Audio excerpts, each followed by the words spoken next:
Joining me now here on the Knicks Film School pregame show with the Knicks continuing their West Coast trip. The last time his co-host was with us, the Clippers looked very different. In fact, we even discussed the idea of like, where do you think Russell Westbrook might end up?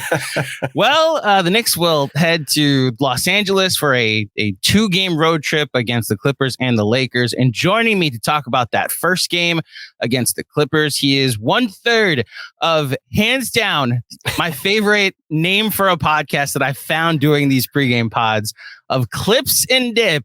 He is Chuck Mockler. Chuck, welcome to the Knicks Film School. Thank you so much for having me, Andrew. I'm excited. You're seeing the new look, still figuring it out with 14 games left Clippers this Saturday. And so I'll just start there. How has it been trying to figure it out and now with 14 games left? I think stressful is the best word to use for this. You know, you bring in a guy like Westbrook. I wasn't a big fan of the Westbrook acquisition just based on the history of Russell Westbrook recently. Right. And to that point, he has been pretty solid for the Clippers. He's done what he's supposed to do, which is pass the ball, hopefully not shoot as many threes. More than one is usually a little dicey, but there's still the issue of fitting in a guy who's going to be the starting point guard for 25 to 30 minutes a night with 14 games left. So everyone's kind of in limbo, who isn't Kawhi, Paul George, or Ivica Zubac. And I mean, I think it's shown, right? Like they're 2-5 in these last 7 games. Like it's a big thing to fit in there. Do you think they will figure it out? Because like the way you phrased it, it's they're figuring it out with 14 games left. And like you said, like they did start off 0-5 with Russ, but won their last 2. So do you think they will? This is something they can figure out with Russ.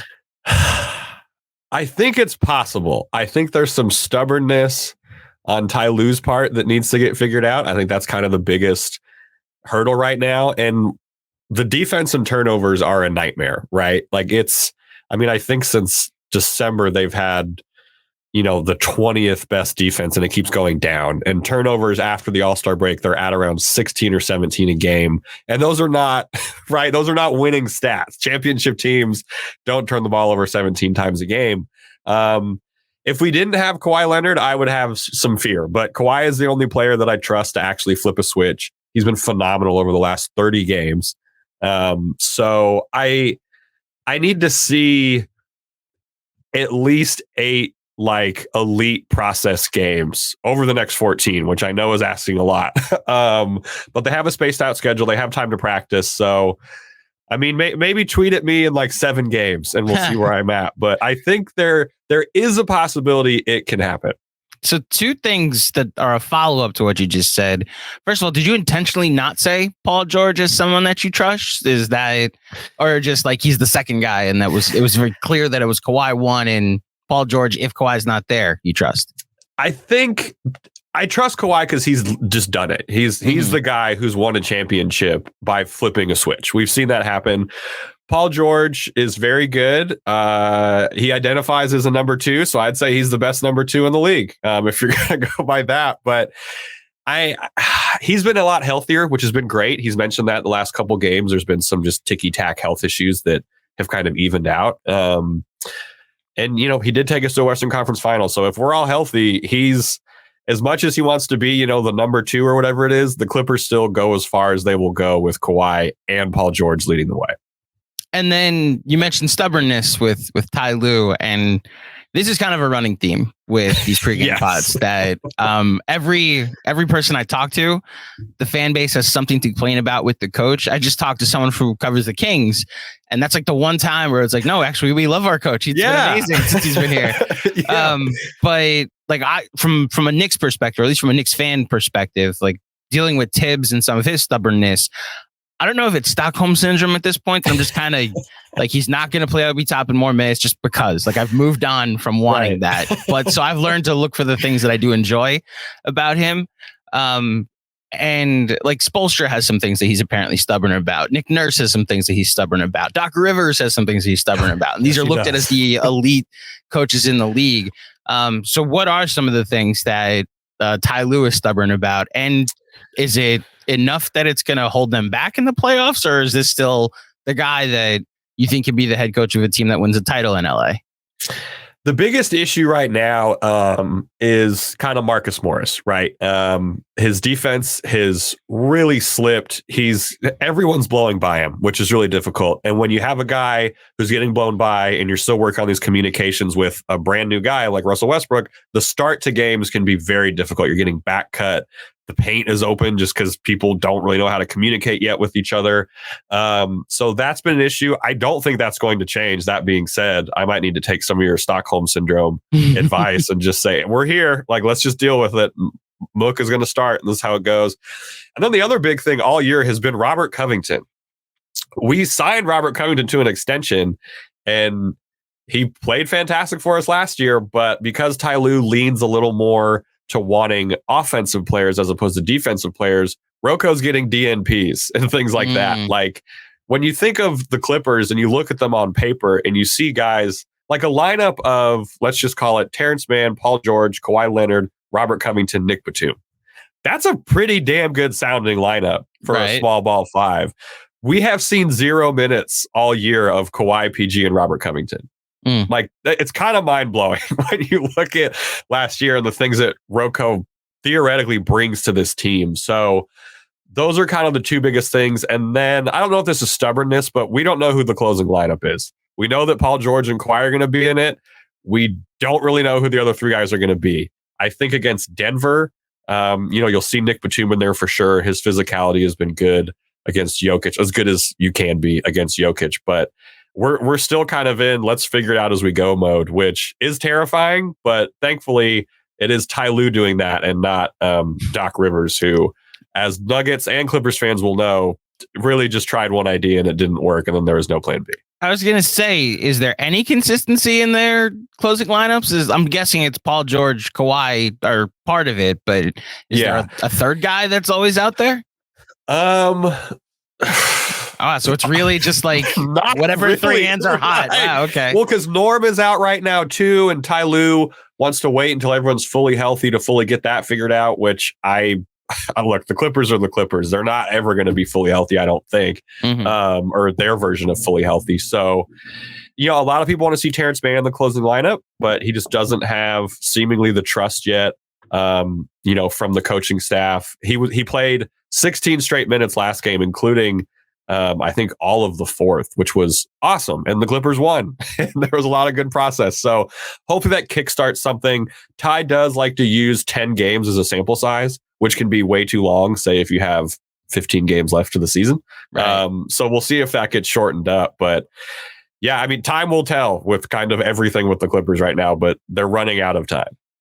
Well, you're welcoming in a Knicks team that is kind of running on fumes. The game that they played last night with the Kings, there was so much to like. They fell down early and then lost Jalen Brunson, and then made this valiant comeback in the second half, but ran into this version of De'Aaron Fox that's apparently just Dwayne Wade in fourth quarter now, and ended up losing. And it's funny.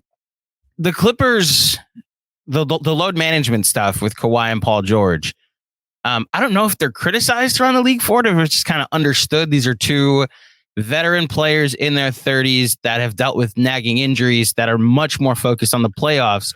So they're not really criticized for it, I don't think. And there's a conversation in Knicks land right now where it's like, I think Randall doesn't need to play 82 games. He's kind of gassed. Mayo quickly has looked exhausted the last two games. But the problem is, like, the Knicks kind of need everybody. There's no like let one guy cook tonight and we'll be fine. Like they kind of it's an all hands on deck type of approach, especially for a game against the Clippers. So I guess I ask your philosophy on this with load management, and like for two guys like Paul George and Kawhi, is it okay? Whereas otherwise it's not? Or do you actually, like, where do you stand on the idea of load management? I think when it comes to Kawhi, it's such a deeper issue than, oh, he's hurt, we should give him some rest. The man takes care of his body very diligently and in ways that can cause rifts with the front office sometimes, as we saw in San Antonio and things like that. So I think with Kawhi, you kind of just got to let him do his thing. Like he's a quiet guy, like in a lot of ways. So I don't really know, the relationship between him and the Clippers front office, other than they kind of let him do whatever he wants, and rightfully so, right? He's a top 5 player. He is the reason the Clippers will win a championship if they do win a championship at some point. And then for Paul George, he mentioned he's been a little hurt kind of all year. So you have to rest these guys. Paul George actually said on his podcast recently, that like the load management kind of messes him up a little bit because you don't play your way through these little knocks. You practice and then you play and then you take like a game off. So your body completely stops. Then you kind of go back up to ramping up. So it's a little in limbo with that. But I think you have to do it. I think resting back-to-backs, I have no problem with that. I think anyone who has a superstar on their team should be like, yeah, let's rest on the back-to-back. Who cares usually, unless it's obviously a very marquee matchup. But, at this point, Kawhi's hitting his stride. I think he's only going to sit out back-to-backs coming up, which is great. And the Clippers have had a pretty unkind schedule the last couple of years with playoffs. 2 years ago, they played a game every other day to end the regular season and then to start the playoffs, which is absurd. That's just tough. I do respect and appreciate you for saying that you don't think that PG and Kawhi get flack for load management, because I am a member of Clippers Twitter, and oh boy, do we have to defend that sometimes. Okay. And again, so there is pushback to it. Hold on. So there is pushback to the load management stuff. Absolutely. Yeah. There's pushback kind of from outsiders, because like Kawhi's played a lot of games recently, and he's played in them very well. He's back up to kind of inevitability status with his play style right now. And I'm like, we have so many guys out, right? Like Norm is out. We can't really load manage either, because, we like Marcus Morris needs a break, but I don't think he'll get one. We were even load managing when, Luke Kennard was on the team. Before the season started, Ty Lue talked about load managing everyone. Batum played 8 minutes against the Suns a couple weeks ago. So you kind of have these varying degrees of load management, which I think gets a little crazy, because like Ty Lue talked about how he had cue cards with guys' minutes restrictions because he couldn't remember them, which shows you how many guys run on minutes restrictions. So like, I think there's a fine line between cautious and having to hold cue cards so your rotations at any given time. Yes, I think that's where I would personally get annoyed at it. Yeah, I'm still back and forth on it, and like, because Brunson, he comes back, he gets tweaked, and we all know Tibbs loves to play his guys a lot of minutes. Yeah. Like the funny thing, he even like shortened the rotation to 9 players, which then led to more minutes amongst the guys. The problem with that though is like when he did that, they started winning. Like the results have then proven to be like, oh yes, he does play his guys a lot of minutes, but they have the second best record in the NBA since he did that. So it's like, what's the end game if like this is bad scientifically, but competitively it's working, right? And so I'm back and forth on it. I think where I stand right now is like, if he were to, and he'll never do this, so I think it would have to be more of an organizational collective decision, right? If they were to just be like, listen, the 5 seed is within our reach. Like Brooklyn has a very tough schedule and no Kevin Durant or Kyrie Irving anymore.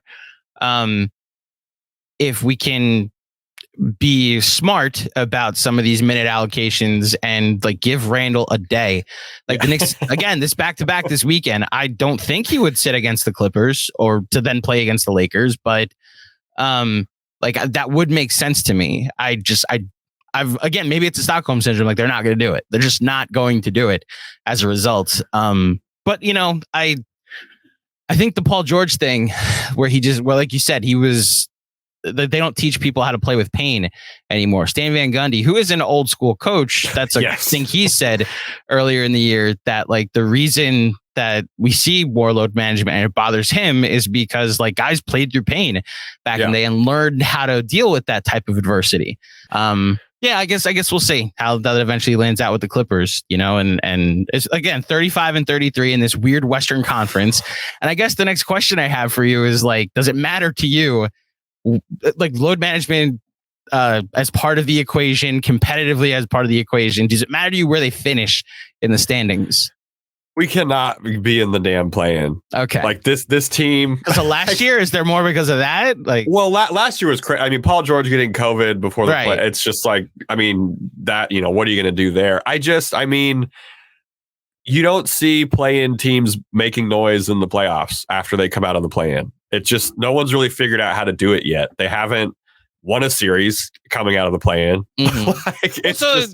The only counter I have to that, you're right. But the play-in's 4 years old. So like, true, not a lot. Maybe it just has to take one. Like if the Warriors or the Clippers, or I have to say it, the Lakers make the play-in and then get healthy, and then it's 2 wins, and then you're facing a Nuggets team that for some reason everybody thinks can be beat, or who knows, like a Kings team that, like, I watched them last night. You know this. You will be able to score on the. Hey, we put up 175. Right, 170 in a loss, exactly. So like, you will be able to score on the Kings. I don't know. I do wonder if we're just waiting for a team to do it, and then that suddenly creates the play-in works. A 9 seed just made it to the finals, and it might be the Clippers. Like, knowing how this year has gone, who knows? It might be the Clips, but we're an older team.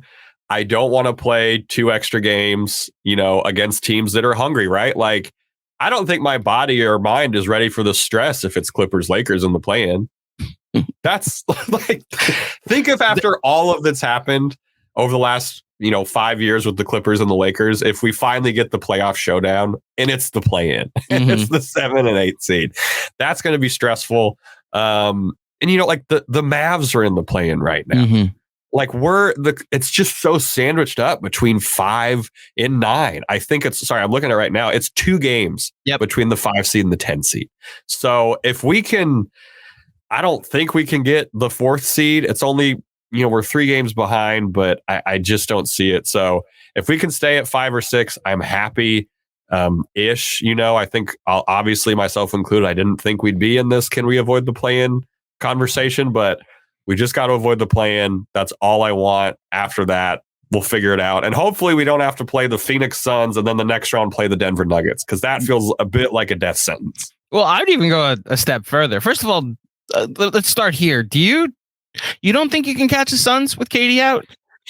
I don't think we can catch the Suns with KD out, because they're still a very good team who was already ahead of us in the standings. Okay. I know they lost some guys, but I'm saying, like, the trade did gut the depth on that team. It did gut the depth, but we have no idea what the Clippers are right now. I think that's a big part of it too. Is we're 2-5 in the last 7. We're still figuring things out. Norma's out. He's going to be reevaluated in a week, which is kind of a lot of games in this timeline. So it's doable if they hit a skid. And, who knows what's going to happen with the Grizzlies. Maybe, all hell breaks loose with their play style. But obviously they've survived without John Morant before.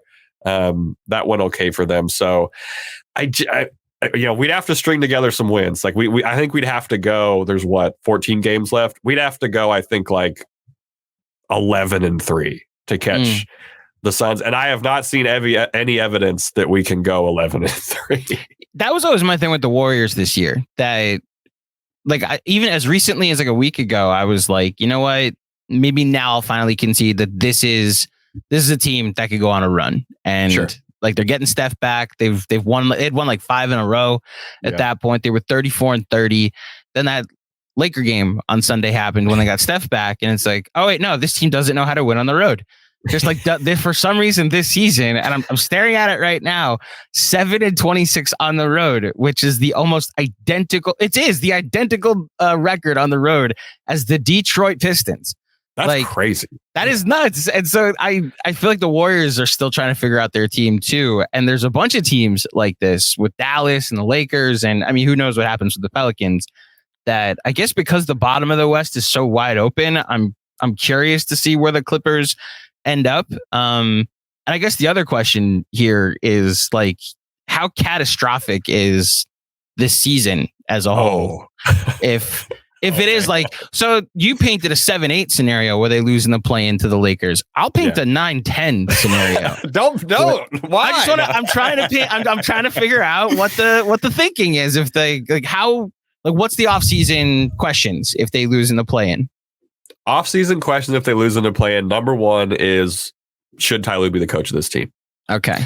There's some things done earlier in the season with, I had to watch Moses Brown play a lot of basketball this year. New New York Knick, Moses Brown. New York Knick. You guys are going to love him. He's really good at standing under the basket and running in a straight line. He does those two things very well. I guarantee Tibbs won't play him 1 minute.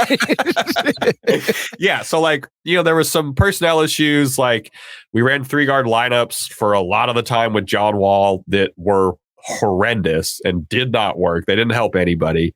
So I think is Ty Lue the coach to take this Clippers team, also, mind you, into the Intuit Dome and after next season, which I think is very much on Ballmer's mind. You can't have, Jason Preston and Moussa Diabate on the marquee going into the Intuit Dome. You can't do that. So I think Ty Lue is a big question. I also think front office is maybe a question. There's been battles between the front office and Ty Lue this year over personnel and things like that. And then a smaller question, maybe kind of, in the appendix of questions the Clippers will have is, does Paul George and Kawhi Leonard work together? Can this actually work with these two guys? And I think if I had to guess, they would, probably keep Kawhi between those two. I would want to keep Kawhi out of those two. But I think those are the three questions, and they're huge questions. And I think the Ty Lue one might be addressed first by the front office. How does the fan base feel about both situations? Both Lue. Oh, okay. A can of worms I think I just opened up. Let's start with Ty Lue. How does the fan base feel about him?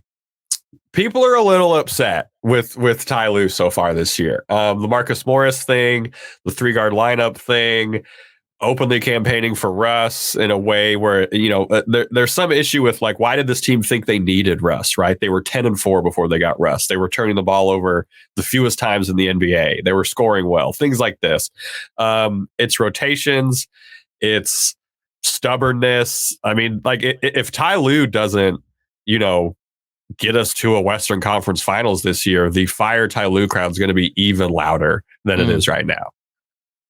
And then Paul George. Paul George is kind of an enigma right now. Like there's a couple games ago, he goes off for 40 and it looks phenomenal. He's driving to the rim. He's assertive. He's not foul hunting, but he's getting foul calls and things like that. And then you have games where he takes 12 shots. And you cannot tell me that there's any game where Paul George should only be taking 12 shots. He's too talented to be doing some of the things that he's doing. And people are frustrated by that. He does obviously have some clout from the Western Conference Finals run, as he should. He was heroic during that run. And then, in the middle of a losing streak, he decides to promote his podcast that he's releasing, which no one really wanted to hear about because things weren't going well. So I think, Kawhi, people rightfully so, he's the number one loved Clipper right now. He's putting the team on his back. I think Paul George, hopefully, with more comfortability with having another one of his good friends and old teammates on the team, starts to pick it up a little bit, but he's got a little bit to prove right now to some Clippers fans for this season specifically. Interesting. Kawhi needing to prove something. Sorry, mostly Paul George. Kawhi, Kawhi, it's like keep being tremendous on both ends of the ball. We'll figure it out. Just like to your point, the guy that did get them to a conference finals was Paul George. So yeah. Maybe I'm coming from New York where Derek Jeter got booed. Aaron Judge got booed last season, in the playoffs after he hit 100 home runs during the regular season, so everybody can get it. And Clippers fans, the fan base I was just talking about this with my barber yesterday. Clippers fans, we don't have, what are we going to point to? Mm-hmm. For when you're booing someone, you're comparing them to what you've had at some point, right? That boo is because we had this upper echelon of success and things like that. We do not have that.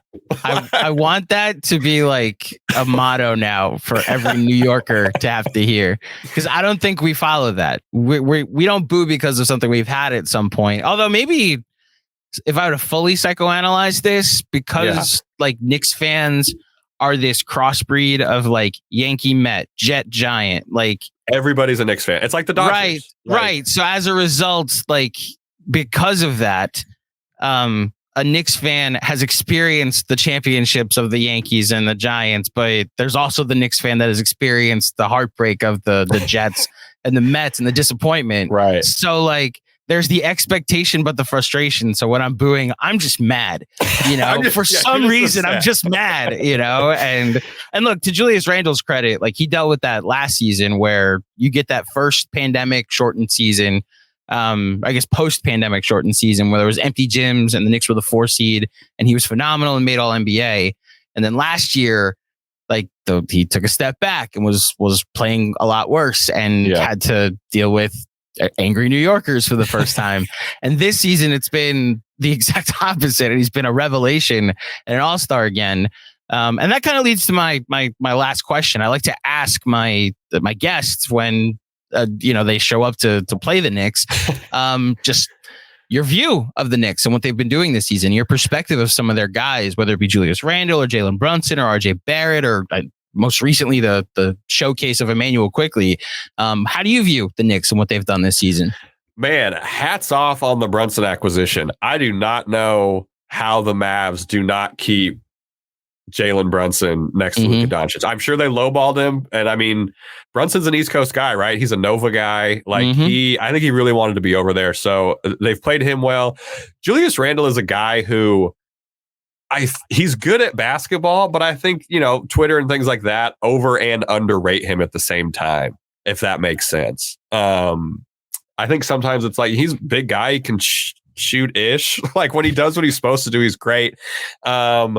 I'm a little worried about this game coming up. Like really? I don't know what to expect from the Clippers, whereas we're playing a team who's 10-1 in your last 11 or something like that. 9-2 now. They won 9 straight and lost the last 2. Yeah. Right. So you've lost the last 2, but I mean, I generally don't know what's going to happen. You guys have a great offensive rating, which is surprising, for a team coached by Tibbs. You don't expect that. So that gives me a little pause, right? You have an offensive team coached by Tibbs, which, 6 years ago would be a championship team. That's the thing. Yeah. Now, so let me say this, because so the Knicks don't have an efficient offense. Like they're not a great 3-point shooting team, but I have no idea how to fix it. But they're not a great free throw shooting team either. I've heard every reason for why, and for some reason it's Tibbs' fault that they don't shoot free throws well. But I just think the 2 guys that are shooting a ton of free throws are RJ Barrett and Julius Randle, and they're not great free throw shooters. They're like 75% free throw shooters. So the volume of their free throws are just going to frustrate you more often.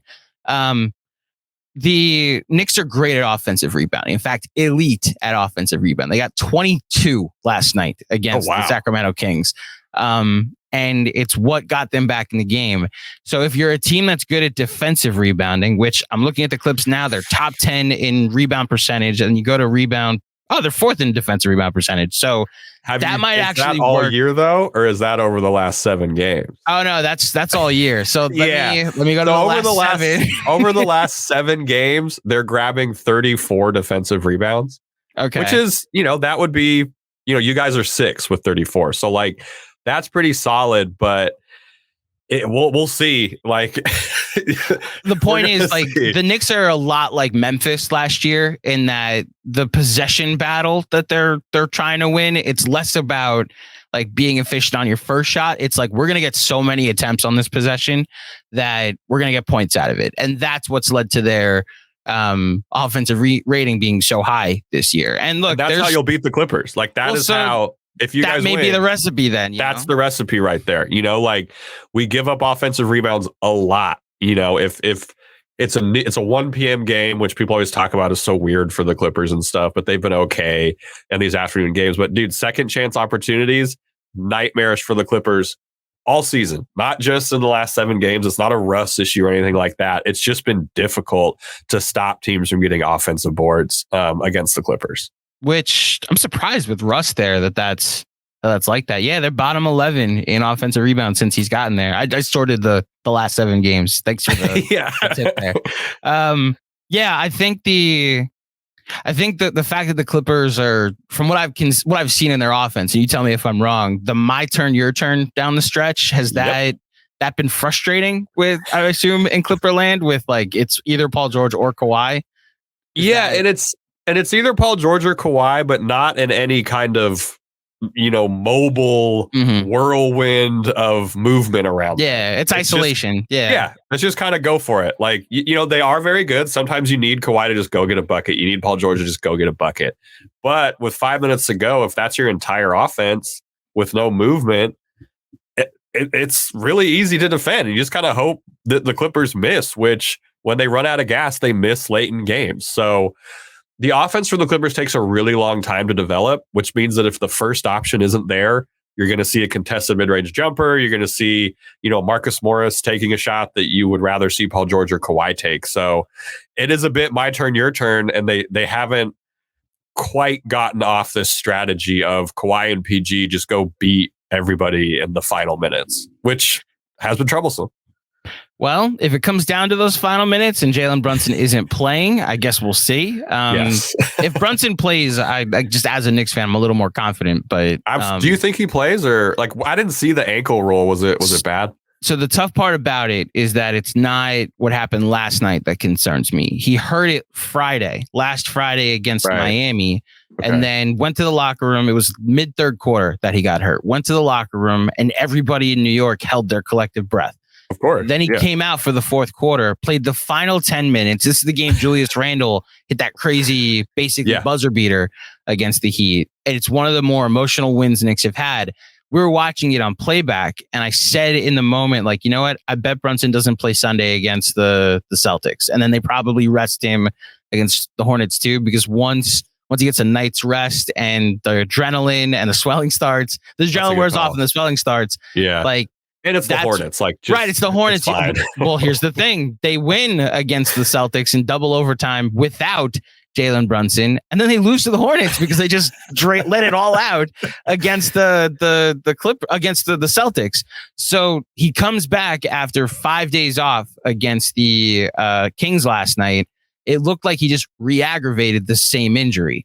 So I wonder if, because this team does have playoff aspirations, I'd be shocked, honestly, if he plays in this game at this point. That they're just that's kind of what I was thinking. Like the back-to-back in LA, he'll sit. He might play against Portland, and then they have 3 days off after that. The first time they haven't had back-to-back days off since the All-Star break. So sounds like the Clippers. Yeah, they're basically like aiming for Wednesday next week, and then they can okay, everybody, whatever you're nicked up with, don't just go sit in ice for 3 days, and then we'll see you against Jokic on Saturday. So that I'd be shocked if you're facing Jalen Brunson, but Emmanuel quickly has shown, and that I think is where my last question has to go, because your team has a 6-man of the year candidate, and Emmanuel quickly has become the Vegas front runner. That was after Sunday when he single-handedly kind of beat the Celtics in double overtime. Who do you think is the 6-man of the year right now, with Norm Powell obviously being on the, and you could not say quickly, this is free speech, say what you want. But where do you stand on the 6-man of the year vote? Man, I will say I'm so bummed Norm got hurt, because I think it's cool. It hasn't really translated to any postseason success at all that the Clippers have had a bunch of 6-men of the year, but I think it's kind of a fun thing. It might be quickly. Like this is the time, 6-man of the year is essentially who scores the most off the bench. But if Quickly can do that while pushing the team in the biggest market to a better playoff seed, and he's putting up 20, take the 6-man of the year award, man. It's useful. It's helpful. He defends a little bit better than some other 6-men, not tremendously, obviously, but I think Quickly, I actually argue he might defend better than any other 6-man. That's fair. Across the board, that would maybe push him up there. He's a better defender than Norm. I think it might be Quickly if he can keep this up, which I'm terrified of him against the Clippers. I'm trying to find his stats against the Clippers, but I feel like he kind of kills us. So yeah, I think it might be Quickly. All right, he averages 11, 4, and 2. He had 11 against us last game, but that was what are the minutes? Because that's the thing. That was 27 minutes. That's 27 minutes. That's interesting. Okay. Yeah.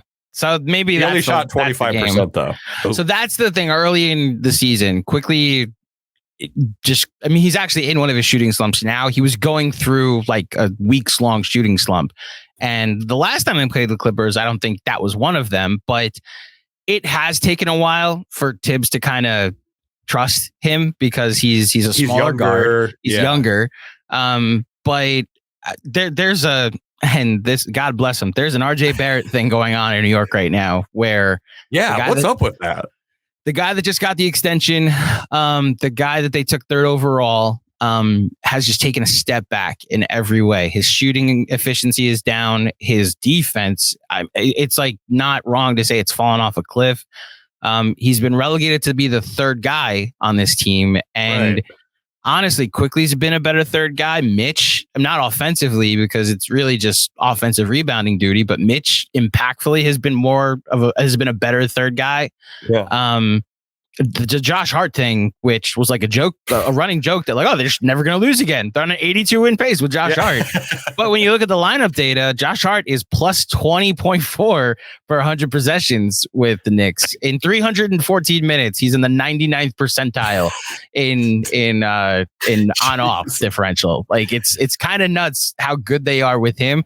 But the running theme for the season was that when Emmanuel Quickly comes into the game, they play better. And it shows in that lineup data. In 1,800 minutes this year, they're plus 8. And as someone who hasn't missed one of those minutes, it's very clear when Quickly comes into the game how much everybody else is better.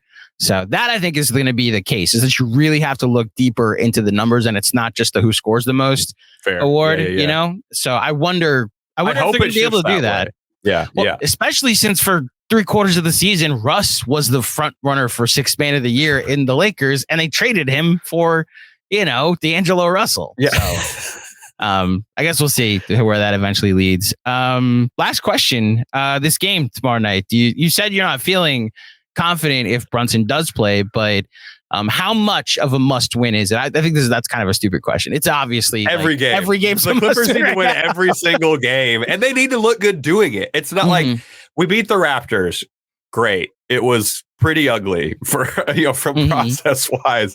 Like, they need to not just win, they need to show that they're a championship team. The Clippers have had glimpses of a championship team. We haven't even had a full 48 minutes of being a championship level team. I don't know if that can happen against Tibbs. And the defense, he's just, he's a stubborn coach. Like, things either go well or things don't. But they got to win. They got to put it together. No Norm is big. No Brunson, though, I think is a lot bigger for the Knicks. And we'll see what happens. Hopefully Terrence Mann gets more playing time. Hopefully maybe Morris will go off on his old team. But that would, again, reinforce some bad habits, which are more Morris minutes. So they got to look good doing it. I'm so stressed over these next 14 games. It has such small margins to go well for the Clippers. This is where we share then, because I also will be very stressed over these next 14 games.